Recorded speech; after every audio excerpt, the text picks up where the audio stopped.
It's been a bit since I've talked to Justin. We've both been kind of crazy busy, and like always, you're on the road, you're working away. Last time we did talk, we talked about an energy audit, and I thought that was really cool information that you shared with the folks. But I want to go one step further. I want to talk about heating. When you design a certain style of house, do you recommend certain types of heating for it, i.e., gas or electric, propane, wood stove, whatever?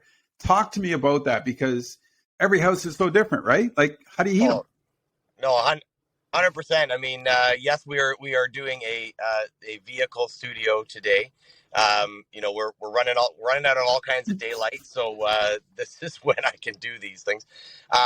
Yeah, it's a obviously this time of year it's begins to be a prevalent issue both in the install side of new stuff and on the repair end. But yeah, when we design a new house, I mean, there's a variety. The technology these days, there's a variety of ways we can do it. I must admit, like I tend to stay a little bit traditional with a forced air gas furnace, whether it be natural gas or propane driven. However, there's all kinds of options for heating uh, a new build, a new addition in a couple of different ways. There's some space saving designs out right now. One of the projects that I just mentioned to you is if you're building an addition or a cottage or a smaller space that's basically not an entire two-story house.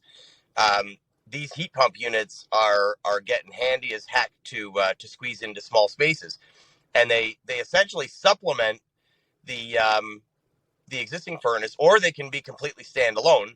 And depending on your square footage, we have to maybe install one, maybe install two. But they're they can go in the attic. I mean, they can go in a concealed room. They're electric heat pumps, so they don't need a gas line Right. to them, right? So, I must admit, I mean, they are every bit as efficient, every bit as hot, every bit as cold as a traditional, standard 2-ton air conditioning unit that sits out back, and a giant furnace in your basement. And I mean, we could go on and on. I mean, we do radiant floor stuff as primary heat sources, as supplementary heat sources. Obviously where that's the hot water running through your floor. Yep. That is essentially that's it. I mean, there's no ducts. There's uh, there's very little mechanical work except for the actual boiler itself.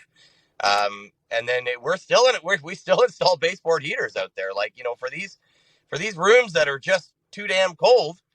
A baseboard heater is the new styles, anyways, are quite efficient heat sources. They cost a ton Yep. to run, but they don't cost a ton to install. I mean, they're in one Yeah. day, and that room is now hot. So you know, there's a plethora of things that we do out there, but generally the design of the house and the square footage generally dictates what we're going to use. Larger house, obviously, we're getting into a furnace or a very large in-floor heating system, like radiant style. Smaller spaces, smaller houses, cottages, additions. We've been putting in these heat pump things like there's no tomorrow. Even a small townhouse. On the heat pump thing, I got a quick question on that. Yeah. Now, when a heat pumps for the winter, does it run constantly, or does the heat pump build a reserve? No, it'll cycle. It's just like anything else. It has a thermostat. Actually, it has a really cool thermostat. They have smart thermostats that actually are uh, because it's an on-demand system. You're not waiting for a blower motor or a furnace to actually fire. It's kind of like those. It's kind of like the hot water on demand. Hot water heaters. Uh, it's pretty instant, and it will adjust. I mean, as soon as those zones, and we can set zones on those things too. As soon as those zones drop down, I mean, it'll fire up, but it's got the manifold of it. It can open and close vents itself. Oh, Right. wow. So if one room is all kinds of hot because it's got great insulation and so Yeah. on and so forth, because that's the new addition, and the back of the house is 120-year-old plaster, well, it can shut off the front on its own, and it will just feed the back so that it's not blowing, it's not wasting energy when it doesn't need to. I'm glad you brought that up because I actually had read on heat pumps recently, and they're kind of the wave of the future, are they not? Yeah.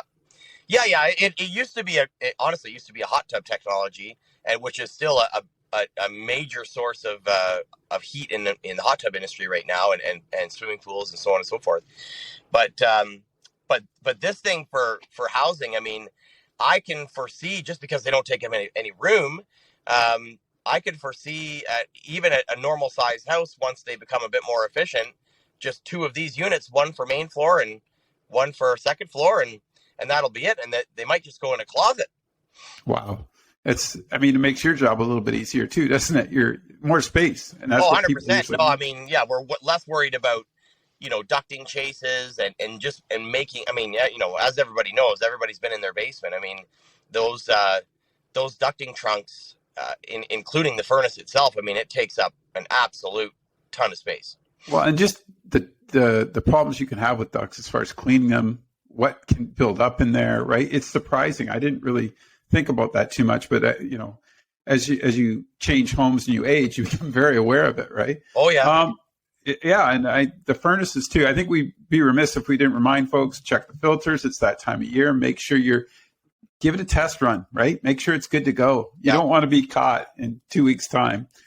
Yeah. Trying to find a furnace guy. No, it's a good idea. Again, on the homeowner side of things, get in there yourself. I mean, nothing's going to hurt you. I mean, pull those filters out. I mean, if you haven't done it already, you want to get those filters out and changed. I mean, to be honest with you, I was a little lazy this year. I did mine yesterday, but but however, it's get it going. And in some cases, it's not a bad idea to pull that furnace out and actually fire it with the filter out of it, just because stuff can get caught on the edges of where it intakes. Yeah. And yeah, it might make a bit of a mess, but honestly, sometimes I get the vacuum in there and I actually fire up the furnace with the filter out and just keep sucking for 10-15 minutes, and it'll actually, and you can draw it out without going into the ducting system so much. Yeah. Right? Duct cleaning is good. I mean, once a year is, we've all got that phone call at 11:30 at night, right? Yep. But I mean, it's legitimate. Once a year, once every 2 years. I mean, especially if you're a rural, you definitely, we got to get that stuff out of I mean, we could put 1,000 furnace filters in. If it's in the lining of the main trunks, it's blow it into your nose all night. Yeah. Wow. That's a really good point. And plus, so with the heat pump electric, now, I know a lot of people put in wood stoves or fireplaces. Yep. Should you have a backup heating source, or I guess a big generator, right? Like, make sure you do things like that as well. A lot of folks around here do still use the wood stove as primary or supplementary, and I'm all for it, honestly. I mean, if you're conscious and aware of it, which, I mean, most people that have them are more than aware. I mean, they usually grow up with them and then they've continued with them.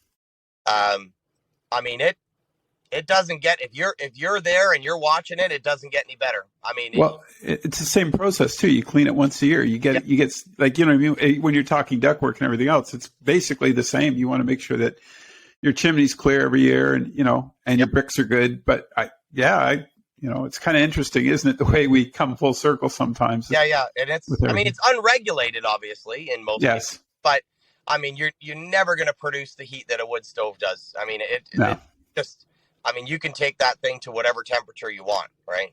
Do you get a lot of people asking for those in new builds or no? It's like 1 out of 100. And I mean, really? Yeah, we don't, okay. We even gas burning fireplaces, to be honest with you, is starting to slim down a lot. Yeah. We're putting in Napoleon electric. I honestly got two out of 5 fireplaces we're building with holographic electric now, right? It's the simplicity of it, isn't it? Yeah. I mean, and they still throw all sorts of heat. But and they're beautiful. Oh yeah. Right. No mess. Yeah, no mess. And your 2-year-old can't burn themselves on the glass. Yeah. It's to be honest with you, and even Angling Road that we're back in action on right now, where we just did a whole slew of demo and work out there this week. The fireplace we have for that place is just, I mean, it's incredible. Like what they can do fake, right? Actually, you should give that a quick plug because I know you guys are selling that, right? Yeah, no, it is. We're back in action on it. We kind of stalled on it because we have 2 other properties that we had to get ready, and we were waiting on windows for that place. But yeah, I mean, by all means, anybody out there looking for something that is a custom build at a very well priced situation as far as the value you're getting, give me a call or message me on Instagram, email me, whatever, or just stop by Angling Road.